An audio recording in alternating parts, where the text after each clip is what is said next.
Good morning, friends. So, this is still the hot topic because there are quite a few players who haven't made their decisions, as I can see from comments in my yesterday's video, and obviously a lot of emotion loaded discussion on the forum regarding three main heroes. And somewhere I played a role also to spark certain emotions regarding the three heroes, which are this fellow, and this chick. So, first point I want to demystify regarding me as a player. Yes, my videos show that I have a good roster, which mainly comes out in the war. My videos also show that I play fairly okay because I don't take this game crazy seriously to be competitive, to go out then and kill things. I enjoy it and I play, and I don't calculate minutely like I need to be like 99.99% accurate and that way play the game. No, I play it with fun, with certain levels of judgment which I calculate in my mind, and I don't use Excel sheets like I've heard players talk about and many times brag about in videos or YouTube discussions about Excel sheets. So I don't do any of that. So the first myth I want to break about me as a player is I am not a top level player. And here is the proof. I don't give an F about playing with a top level alliance. That's the first big proof. Yes, I have one set of troops, mana troops, at level 29. I found level 30 to be a total waste. I stopped it at level 29. And I have another set of mana troops at 23, third set at 11, and then I quickly got my Cyclops to level 16 so I can take in any gameplay. My favorite combo is 3-2, 3-1-1, and sometimes 2-2-1, or an occasional 4-1. So I then can have a good mix of teams that I can play in that kind of a combo, and the main aim is the average speed. The slow fellows will charge when they charge. I mean, I don't go into that such micro calculation and spend and lose sleepless nights to get my troops up there. But I would like my average speed heroes, and between the fast and the average speed heroes, I always end up rustling up a good team to deal with any scenario. As you can see in my war videos, my tournament, and various other videos that I have shared. So I've been around for a fair amount of time to have some kind of an idea. So I don't call myself as a top level player because I don't play mono. I don't have all 5 troops at level 30. Mana troops at level 30, magic troops at level 30, and any other troops, or even the ninjas at level 30. No, none of that. I'm a regular player. So that part is demystified. Second point, couple of people pointed out, is that I am top level when it comes to roster. Fairly, okay, I have a good roster. I will not claim top level. But I play like a regular average player because the heroes that I use are those limited heroes. Most of the days, only in the war I take out a little bigger variety of heroes, and sometimes I try to break the norm of using a hero that I haven't used for a long period of time. So that's me, which means most of the times I'm playing, thinking, and being a average player. The only thing is I have troops which are up there, which only help to charge my heroes faster or at an appropriate time, or my multiple 2 to 3 heroes will charge together. If I'm doing a 3-2, my 3 of the same color charge together, unless there is a slow hero there. And then I am able to play and do whatever I do. And yes, they carry a punch, a bigger punch, because of the 29 mana fellow, or even the 23.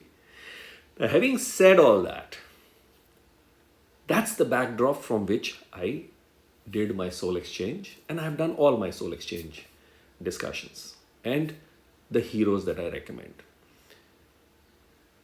And that's where this guy becomes number one. And I'm doing this video to just break this mystic feeling that people have that Milena is amazing. So let's get real. This is her regular stat. This is her limit broken stat. Can you see that this is less? She can be whacked easily. I have whacked 90% of times very easily. But then I have my Gazelle-led green team and she's weak against the green tiles. So she pops very quickly.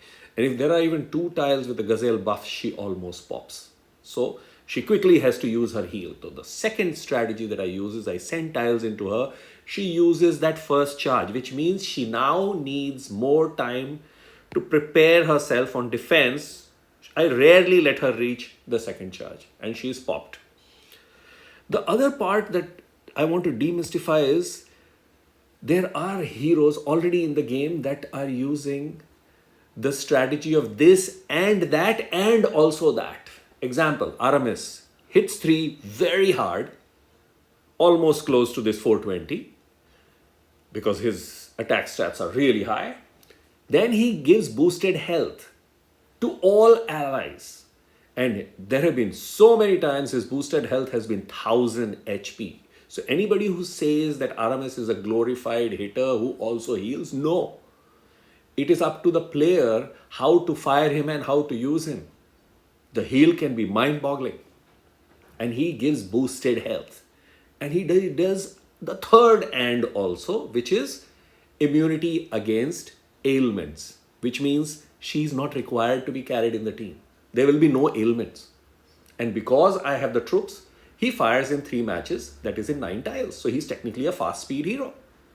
So these are realities of the game instead of talking theories on the side. So coming from that, she's obviously of not much use on defense unless there is a lack of tiles. If there is a lack of tiles, a Kagan will make you win also. So, and I'm sure players would not like to compare Milena with Kagan or Azlar Basic, the regular hero. So that's out on defense.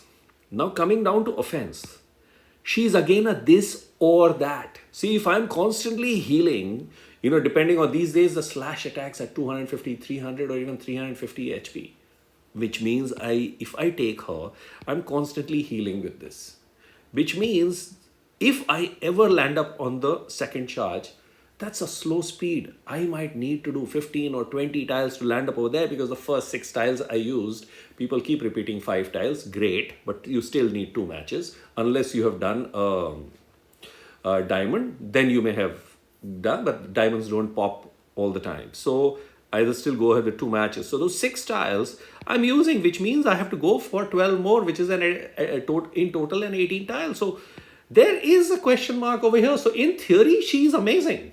But in practicality, there you go. So this is coming from me as an average player. You have seen my teams and how I basically am using some old heroes in today's times. It's just that the mix I get right. And I'm not a mono player, which most of the top players are. And many of you guys who are listening to this video are also playing mono. So maybe you are a much higher player than me if you think about it, because mono requires guts and I don't have that particular inclination or interest in that area. So there is a myth over here of this or that. I cannot. If I could heal, cleanse and hit at average speed, she becomes crazy.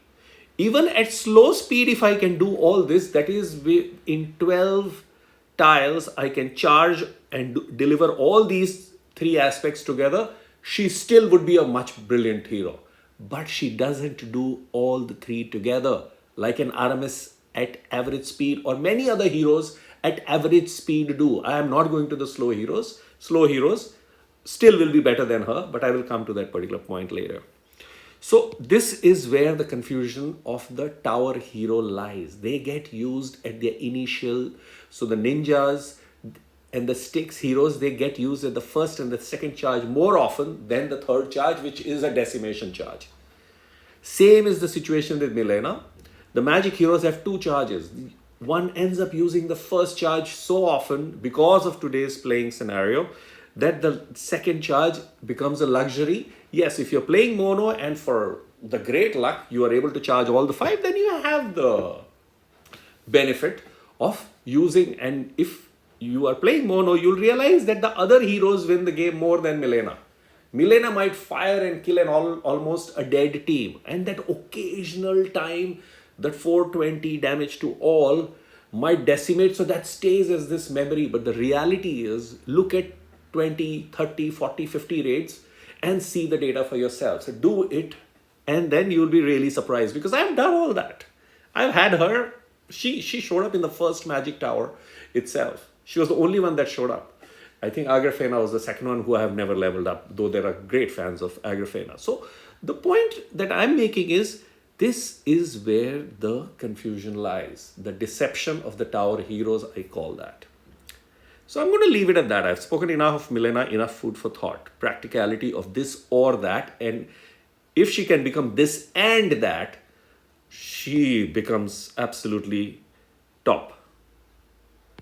I will come there later. Let's go over here. So for an average player, Milena is a this or that if you have taken, which means she can either heal and cleanse, or you keep charging her up to do that big bang, which is slow speed. What does a Hatter do for regular play across teams? I use Hatter across teams. I'm not crazy to level up a second Hatter. Despite having a damn good roster, which many of you guys have seen, I still value the Hatter higher than many heroes in my roster. Why? Because he is a 1.5 times hero. Yes, he's an old hero, so I will have to give all this to bring him up to today's playing levels. So that he is very deserving. But that 400 damage and minor to nearby, which means it's 200 damage to nearby, fairly good. But the magic is that second portion of the specials. There are loads of buff today, and many times the buff starts at the beginning itself. I have forgotten, I can use the word countless times, Hatter has brought heal over time. Boosted heal over time from Leidenbrock. There are so many. This is the era of boosted health. So boosted heal over time is a buff which he brings. I many times hold his charge to just steal the boosted health, which means Leidenbrock fires, I have stolen that buff, and my team is already charging up big time. So boosted health steal, taunt steal, riposte. I hit the corner many times. So it's basically I turn him into a hit 2 so that he doesn't receive the damage back, but he steals the riposte, counter attack. And then I use it against the opposite team where there are charged up heroes. And I then tell, because I don't have a single riposte hero, but he's brought it. He's stolen from there. And then I charge certain heroes that they can fire and go. You remember redeem yourself is a famous line used by certain people for safe and so on and so forth. I can use him to get opposite team to redeem themselves. Plus, there are you remember there's this Hippo who's doing his crazy stuff. I can steal Hippo's buff. I've posted a video about a week back how that happened. Ferdinand, when he fires, it's literally difficult to kill that team. This guy steals that buff. There is a difference between dispelling and stealing. When I dispel, I have cleaned it up on the opposite side. When I steal, I have cleaned it up, picked it up, and brought it for my use. Which is a better option? Dispel or stealing? There is another well-known hero called Lord Loki, I fondly call Lolo. He copies. This guy is similar. So Lolo is super valuable, and Hatter, oh my god, is sitting in my team, in my roster for the last 2 years unleveled. Well, big time, long overdue. Level him up and start using him instead of running behind certain heroes which are just plain Jane damagers. This guy brings everything that can be dispelled to be used. Imagine resurrection. A hero resurrects if he is killed within certain turns. You know, there is this famous Tyr, then there is Atomos, there are many more coming. I steal the resurrection buff, which means whichever hero in my team is given the resurrection buff resurrects and does whatever he or she is supposed to do after resurrecting. That's a very unique benefit that this guy brings, and literally is there in most of the teams. I have never been scared or worried about facing Ludwig or any taunt or any of these crazies because of this old hero of early times called Harrer. So if you're an ordinary player and you are ready to spend 25 stars, well, you can save those 5 and get this guy, because this guy is going to change the game and he's way more exciting than a Milena. Because I can take a healer, a proper healer, I can take multiple hitters, and I can have a Harrer, and I can just build a team and go and absolutely have fun. Harrer deals damage and not or steals, and steals. So he's a this and that hero. So there is a difference between this or that and this and that. And there are certain heroes that are this and that also. So I'll come to that. One of the biggest strengths of Harrer, apart from these specials, is this. His mana cannot be manipulated. And believe me, the percentage is way higher than the 25 that it reaches to the maximum. So Cleric Clask is an amazing strength. That's why I'm collecting Cleric emblems for the second fellow who will be limit broken, who will be taken to 19 emblems and will be ready to lead another team. I'm not crazy to actually give mats to a dying old hero. I use him, I see the value, and I also see the value as we proceed forward in this game. So that's why he is number 1. He does a lot of things and he lights up the roster. Otherwise, even I understand the impact that a Milena brings or other heroes bring. I mean, come on, I also play the game like any of you guys. There's no rocket science. But this is what he brings to the table at 5 heroes less. So lower level players who have somehow collected heroes that they can actually give, if you really need a game-changing hero, this is the fellow. And I'm sure that you already would be having mats, because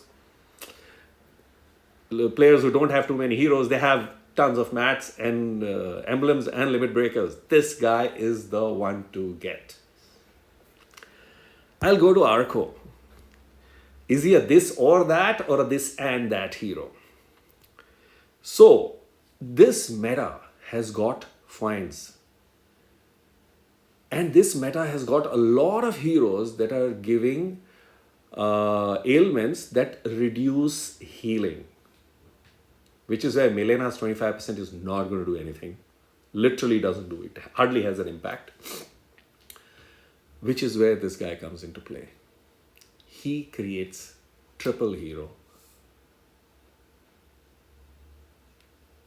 How? Obviously, he doubles the boosted health, doubles up, and those 3 minions at 30% HP. That's 90% HP padded on. So there is replaces all finds. He does this, and he gives heavy minions, and he heals. So he does these 3 things. This and that and that and that. So when you start looking at it, there is a lot that is going on in this hero he brings to the table. Second, this we have already seen the power of the stone skin. I think there are multiple players who have shared how they were able to. And if there is a end of the moment fight between a Milena, first of all, it's a silly thing to even do that. In the end, if there are these 2 heroes, then who will win. They're 2 very different heroes. But even if they are left, RNG and board, this guy has a higher potential to win. So, and of course, these are minor things. But the part that I like is this hero is going to stay relevant for a longer period of time. That's another aspect, that which of these heroes will keep delivering and will keep getting used over a longer period of time. Harrer with his second portion of the special. The first portion of the special is already obsolete when we look at the kind of hits, kind of percentage damagers that we get today. But the second portion is so unique that just lights up that particular hero. Similarly, this and that, the three aspects of the special is technically creating three heroes. And I'm not talking about having taken additional minion summoners. If you're taking additional minion summoners, then it's faster. But my main attack team, which is, there is only one minion summoner that I take. That's it. And Gazelle got a costume, so she becomes the second healer, which is actually working out much better in terms of whacking anybody. So I am many times with 3 minions each, full health. Taking the whole whack of a Milena, which hardly makes a damn difference. So Milena's 420 can come at that particular time, but I'm ready because that slow speed gives time. Now there can be those few moments when she charges early. Again, look at the total number, 20 hits. How many times does she charge and deliver that 420? You'll find that number, that percentage to be much smaller. So the concept that I have applied in terms of deciding which hero is more valuable is based on this and that, and how the specials stay relevant. And that is where Milena falls. I'm not saying she's a bad hero. She might work. And especially she's a good hero for top end of the players, because they play mono. They have too many other options. So Milena happens to be one of the options. But for a player that has shortage of heroes, limitations of heroes, Harrer scores, Arco scores, because they will stay relevant and they are just adding a lot of things to the allies while being used in the game. And that's where Milena will start fading with time. And of course, the deception of the tower heroes, where they deliver this or that or that, or in case of the magic tower fellows, this or that. It is not about this and that. Now lastly, I'm going to speak about this, because there are quite a few players that are very enamored by this 10%, which is available early at 5 tiles. Some people are talking about 6 tiles. Well, there is a 50% chance, so yes. But we all also know how much we cribbed and cried when Xnolford's 20% mana was reduced to 10%. We said 10% is useless. So 10% becomes useless at Xnolford, but 10% becomes very valuable at Milena. I'm not able to understand that particular part. Any additional mana is useful. So yes, Milena's 10% addition possibility at the first charge is useful, and a surety at the second charge is useful. But this 10% addition at the second charge is useless, because with that kind of a damage, you don't need additional mana. So that's also a reality. And at the first one, yes, it helps. And in my gameplay, it has helped, but it is not game changing. Why? Because there are many other heroes also who deliver this little mana. There are heroes of the month, there is costume Ariel, so all that is there. And they are all dependent on the playing conditions, the tiles, and blah, blah, blah, many things. I will not choose to invest 25-star heroes in getting a hero that is delivering me this or that. If I'm giving 20 heroes to get one special hero, I will search for this and that and that and that. How many ands are there, which means there is a lot of delivery happening instead of one or maybe 2 minor deliveries. So please give this a thought. It is not that I'm against Milena or pro Hatter or pro Arco. I am going by the hero reality, what the heroes deliver, and according to my current gameplay, how I'm able to see the relevance of that hero, the utility of the hero. Otherwise, I would like to save those tonics and not complete a second Harrer, I can use the tonics for somewhere else. I mean, I'm not a guy who spends to buy tonics. I still collect it, and they come at its own pace with a lot of difficulty and so on and so forth. So the point that I want to put across is there is this misconception that I don't like her. No, compared to the other two, I find her delivering lower and lesser.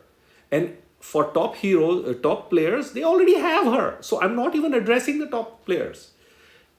I'm addressing the mid-range players who have collected, who have worked hard and have strived to collect 20 heroes.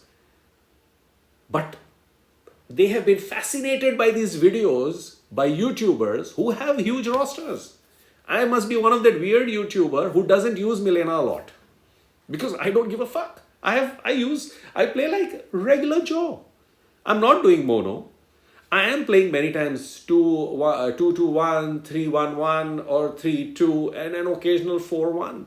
So that's how I play. But that occasional 4-1 is really an occasional 4-1. One of the things that gets me excited is when I'm completing Path of Valor Rainbow Raid, because then I get to use all the 5 colors, and that's that. So, and the one that I hate is all these mono raids, because it's just not my thing. So I wanted to clarify this part, that for those who are still sitting on the decisions, I have explained why the Harrer is way up there, and he's available much cheaper compared to these other two, and that's why he's my top pick. It's the second portion of the special combined with the first one that delivers, because the second portion of the special lights up all the allies, empowers all the allies, brings certain advantages home, making my opposite team putting my opposite team at a disadvantage by stealing their advantage is a great strength to have. So there you go. I decided to make this specifically about these 3 fellows. Of course, I mean, many of you guys will see what are the gaps and what makes sense, and you'll pick up heroes. But these 3 specific 3 heroes I wanted to talk about. I have no preference who gets what. I really personally don't care. The only reason I get involved is because I somewhere at heart am an ordinary player. Because you have seen the team, my main team. This is not the latest team. Sorry, why have I gone there? Okay, reroll. This is not the latest team. Arco is one of the new fellows. Lolo is season 3. She is the current season. And he is an old fellow. But I use them the maximum. I want to make clear is the reason I made this video is not to prove anything, but to showcase how the logic behind my thinking. And ideally, if one can see sense in things, there is a saving of 5 heroes for a lot of players who don't have this fellow. You get him at 15. Otherwise, it's this and this that makes sense. She is brilliant, but if the 1 and 2 can fire together, like a regular hero, wow. Otherwise, the deception of the Tower Heroes is what I will leave it at that. And I haven't said any rocket science. It's fairly easy to find out, understand. Wish you well. Thanks for listening. Cheers, and see you in the next video.